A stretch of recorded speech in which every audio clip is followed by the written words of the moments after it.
Alexis Nunes alongside Stevie Nicol. Stevie, yet another day and another Arsenal match for us to talk about. And I just believe a few days ago, I was trying to build some momentum for Arsenal after what I thought were two good results against Benfica in Europa League and then against Leicester City. And I asked you if they can take anything from this and go on a run. And you absolutely laughed at me. Well, congrats, because you were definitely proven right. What exactly was Arsenal lacking today in this 1-1 draw against Burnley, even though we know Burnley can make it difficult for teams?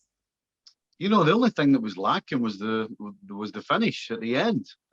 They got themselves ahead with Aubameyang after 6 minutes, and pretty much were in total control. Looked really comfortable, never under any real pressure.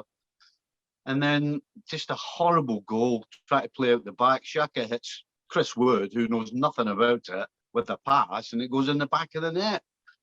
I mean, this is 2 points dropped for Arsenal. I'd love to say Burnley were at their robust best, but the truth is they weren't. Wood had a chance to go 2-1 up for Burnley in the second half and didn't take it. But after that, I mean, you talk about chances. Pepe has two great chances that he didn't take. He also should have had a penalty because, in my opinion, Peters definitely handballed the ball when Pepe was going past them. And that's not including the penalty they were given that was taken away, which was the correct decision. You got Ceballos hitting the post at the end. I mean, this was down to Arsenal just not managing to put the ball in the back of the net. It wasn't down to particularly anything Burnley did. This is 2 points dropped. And unfortunately for Arteta, he can only rue that the final piece of the puzzle just was missing today. Well, a lot of Arsenal fans definitely will be ruining a lot from this match as well. One thing that they may throw out there was that some probably felt that Arsenal should have had a penalty in that second half, Stevie. And I know we're done trying to think of what on earth makes a consistent handball this season, but do you feel like Arsenal should have gotten a penalty? Oh, my goodness. Listen, there are contentious decisions that are basically 50-50. I'll say it's a penalty, somebody else will say it's not. I don't understand how anybody can argue about this one. Pepe's going past Peters. Pepe's flicking the ball past him. Peters has sold himself. His arm, it's like he's waving a taxi down with his arm. And it hits him straight in the hand. It's a penalty kick 100% all day. But somehow VAR doesn't think it is. So again, we're talking about what is and what isn't a penalty. And quite frankly, if you can't see that this is a penalty, I'm sorry, you're in the wrong job.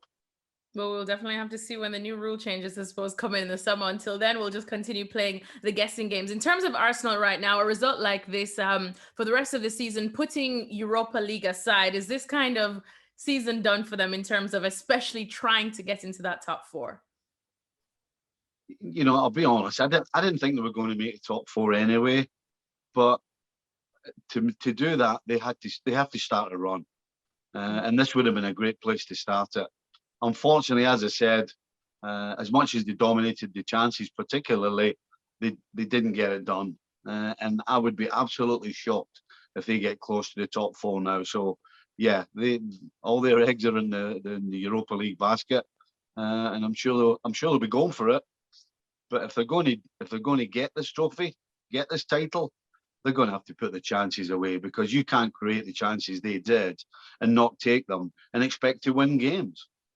With that said, then, because of course Mikel Arteta will be looking at all the missed opportunities, I suppose, so far, at least in the Premier League season.